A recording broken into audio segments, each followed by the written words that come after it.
We got there at about 9:30. We were basically met by 5 community members, and we headed off up part of the trail. Quite interesting, but I'll leave that for the Mako.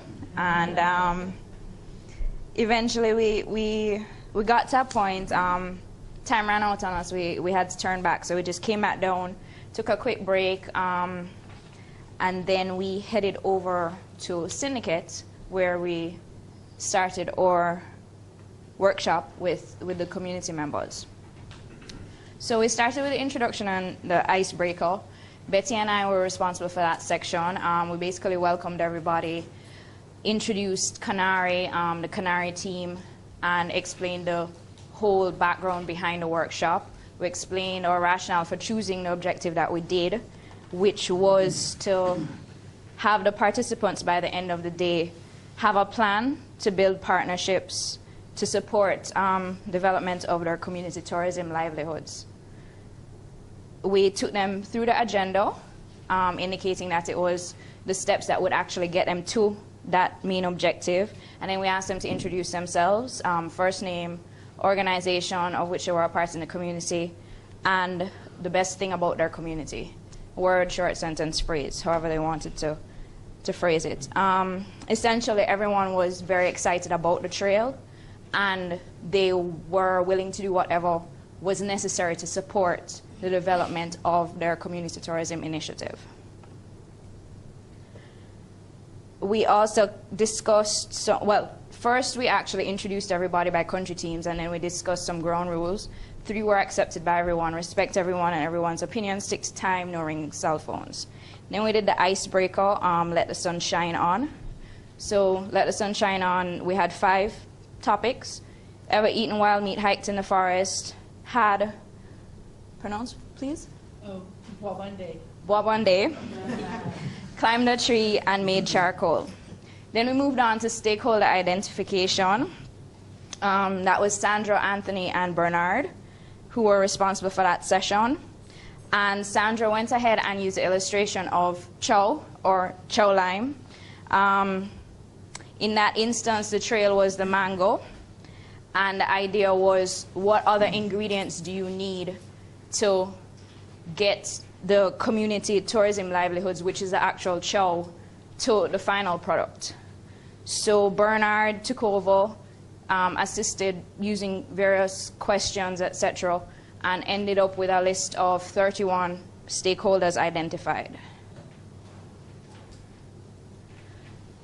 At the end of that, we moved into the second session, which was the key stakeholders. That was Dennis, Prosper, and Yolande. We continued the use of the chow analogy. Dennis pointing out that if the same container of chow is taken to one village, would it really be possible for everyone to have some of it? The answer was no, and that brought across the idea that although you identified 31 stakeholders, and there were probably many more that were not identified, that you'd have to choose the stakeholders that you were going to invite to any meetings and ask to participate in your discussions. So with that done, we progressed to voting. Each individual was given 10 dots. They were permitted to use up to 5 of those dots for one specific stakeholder. And at the end of that, we ended up with 9 key stakeholders: Village Council, Tourists, Discover Dominica, Invest Dominica, Landowners, Forestry, Waitu Kabuli National Trail, the community itself, and the tour guides. Then we moved into roles, responsibilities, and interests. Trim, Photo, Marlon, and Dredd were in that group. And it came out early that there were quite a few surprises in terms of the key stakeholders that were identified. There was surprise that the tourists ranked so high. There was surprise that government did not rank higher. And there was surprise that GF, who provided the funding, also did not rank higher. Definition was provided for roles, responsibilities, and interests. Starting with interest, essentially what would you want to accomplish? The example used was your child becoming a doctor. Responsibility is how you would ensure that your child becomes a doctor. solution, educate your child. And the roles, what would need to be done to fulfill the responsibility identified. So in order to educate your child, pay school fees, get books, purchase uniforms, food, assist with assignments, provide transport. We split up into 4 groups. 2 groups took 2 topics, and we looked at the 6 top key stakeholders. So one group looked at the roles, responsibilities, and interests for Discover Dominica and the tourists. Another group did that for the Village Council and Invest Dominica. There was also a group that did it for landowners, and another group that did the same for forestry.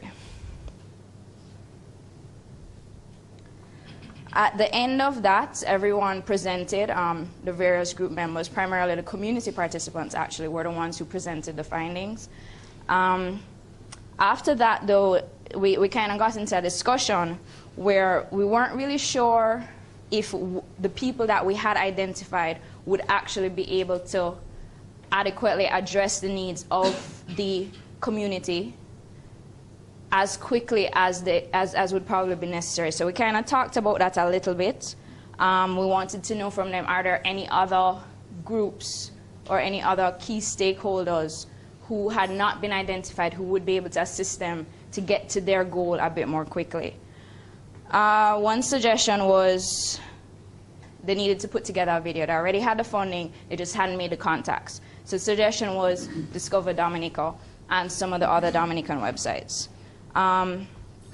Someone also made a point, I think it was Nilo, you know, if somebody came to you today and said, okay, we're going to give you money, you need to be able to tell them exactly what you're going to use that money for, and was that something that was actually in place? It came out that it was something that had been discussed, it had been documented and written down, but it may not necessarily have been shared with the entire community. So that was something that we also suggested that perhaps they would need to look into, you know, sharing a bit more of the information with the entire community. And there were a few other suggestions that were made. Went into lunch, went into the Energizer. I'll leave the Energizer details for the macro as well. Then we went back to relationship mapping, so that was Barry, Gustav, and Ronaldo. The decision was to explore the relationships of the 9 key stakeholders. So there are various ways to do this. Is it an existing relationship or a desired relationship? Is it a strong relationship or a weak relationship? Formal or informal, one way or two way. The decision was taken to explore the existing relationships first. So a ball of yellow wool was used to map the existing relationships. Quite a few were explored.